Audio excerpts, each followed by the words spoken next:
नमस्कार, MNS news live में आप सभी का स्वागत है। मैं हूं आपके साथ अर्शी अंसारी। आइए देखते हैं देश और दुनिया की तमाम खबरें। यूक्रेन की तरह ताइवान पर भी देर सबेर होगा हमला। पुतिन की खौफनाक चाल में फंस गए जेलेंस्की। कर दिया ऐसा हमला, अंधेरे में डूब गया यूक्रेन। यूएनएससी में भारत की स्थायी सदस्य के लिए ब्रिटेन ने की बड़ी वकालत। आइए देखते हैं खबरें विस्तार से। यूक्रेन की तरह ताइवान पर भी देर सबेर होगा हमला। 17 चीनी प्लेट 3 वॉरशिप फिर सीमा के करीब दिखे ताइपे। रूस के यूक्रेन पर हमले के बाद दुनिया के सामने एक और जंग का खतरा बड़े पैमाने पर सामने आया है। जी हां, चीन लगातार ताइवान के आसपास अपने लड़ाकू विमानों और जंगी जहाज़ों को भेजकर तनाव और को बढ़ाने का काम कर रहा है। ताइवान के राष्ट्रीय रक्षा मंत्रालय ने देश के चारों ओर 17 चीनी सैन्य विमानों और 3 नौसैनिक जहाज़ों को ट्रैक किया, जिसमें एक ड्रोन भी शामिल है। जी हां, जो मध्य रेखा को पार कर गया। शुक्रवार या 18 नवंबर से शनिवार 19 नवंबर तक चीन के तनी लड़ाकू विमानों से ताइवान के वायु रक्षा पहचान क्षेत्र में घुसपैठ की।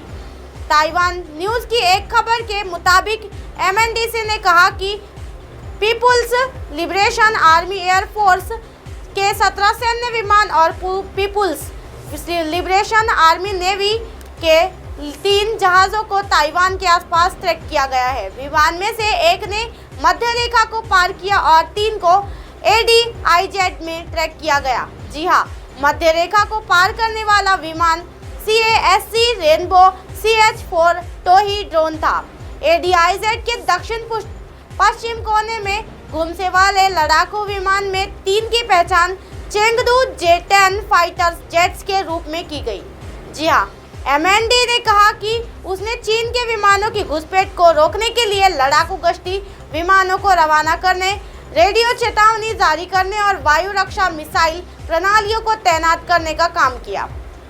जी हां, इस नई घुसपैठ के बाद इस महीने में ताइवान के आसपास ट्रैक किए गए चीनी सैन्य विमानों की कुल संख्या 356 और नौसैनिकों जहाज़ों की संख्या 59 हो गई है। गौरतलब है कि ताइवान के मुद्दे पर लगातार बढ़ते तनाव के बीच अमेरिका के राष्ट्रपति जो बाइडेन और चीन के राष्ट्रपति शी जिनपिंग ने इंडोनेशिया में G20 शिखर सम्मेलन से इतर मुलाकात की थी। बाइडेन ने इस मौके पर उम्मीद जताई थी कि जिनपिंग ने मुलाकात में तनाव के प्रमुख बिंदुओं की पहचान करने में मदद मिलेगी।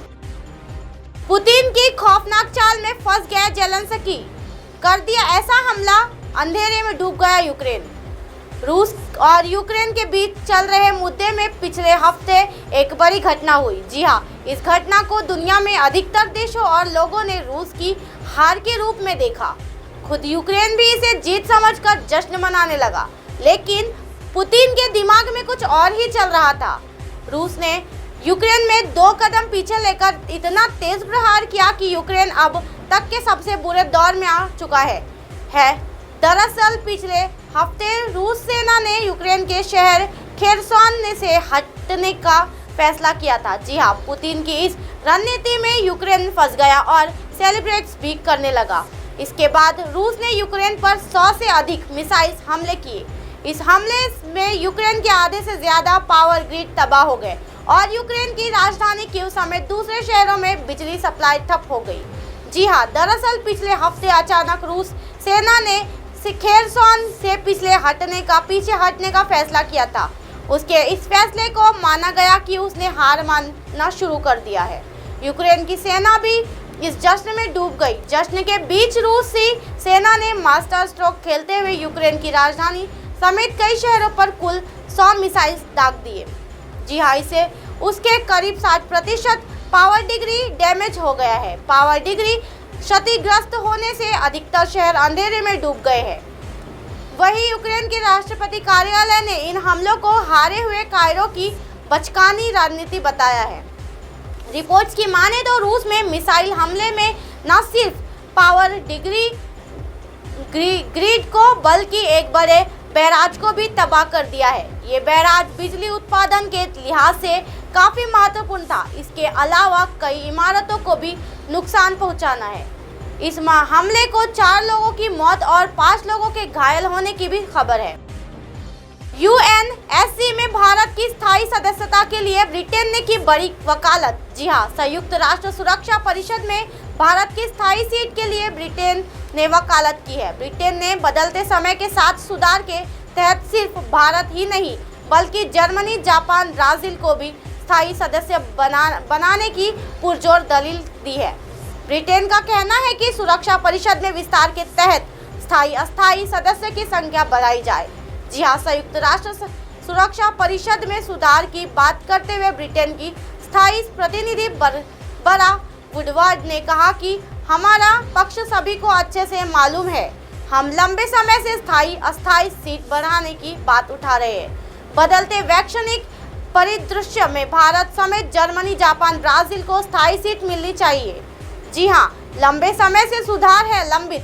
संयुक्त राष्ट्र महासभा में ब्रिटेन ने ये बात एनुअल डिबेट के दौरान उठाई। ब्रिटेन चाहता है कि यूएनएससी से 15 सदस्य की संख्या में विस्तार किया जाए। ब्रिटेन ने कहा कि समग्र विश्व इस समय एक दूसरे से जुड़े संकट से जूझ रहा है। ऐसे में यूएनएससी की कार्य प्रणाली को पारदर्शी, समावेशी, जवाबदेही, प्रभारी समेत सभी के प्रतिनिधित्व से पूर्ण बनाने की जरूरी है। इस बीच भारत की संयुक्त राष्ट्र में स्थायी प्रतिनिधित्व रुचिरा कंबोज ने G4 देशों की ओर से बोलते हुए कहा कि ये बेहद शोभ की बात है कि 4 दशकों से समान प्रतिनिधित्व के बावजूद ठोस काम नहीं हुआ है। जी हाँ, उन्होंने कहा कि वैधता प्रभावशीलता के लिए प्रतिनिधित्व के एक अपरिहार्य शर्त है। उन्होंने कहा कि लंबे समय से सुरक्षा परिषद का सुधार रुका होने से प्रतिनिधित्व में कमी देखी जा रही है। G4 की ओर से भारत ने भी रखी बात। भारत की स्थायी प्रतिनिधि रुचिरा कंबोज ने जो जोर देकर कहा कि ये एक बड़ी समस्या है कि सुरक्षा परिषद अपने चार्टर्स के अनुरूप जिम्मेदारी निभाए। जी हाँ, इसके लिए संपूर्ण सदस्यता की प्राप्ति के लिए सुधार लाने ही होंगे।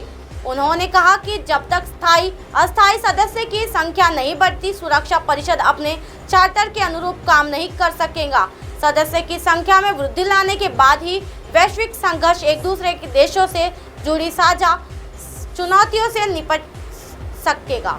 गौरतलब है कि G4 सामूहिक में भारत के साथ ब्राजील, जर्मनी, जापान देश शामिल है। अब आप हमारे चैनल को आपके मोबाइल पर भी देख सकते हैं। मोबाइल ऐप पर देखने के लिए प्ले स्टोर से MNS news TV apps download करें।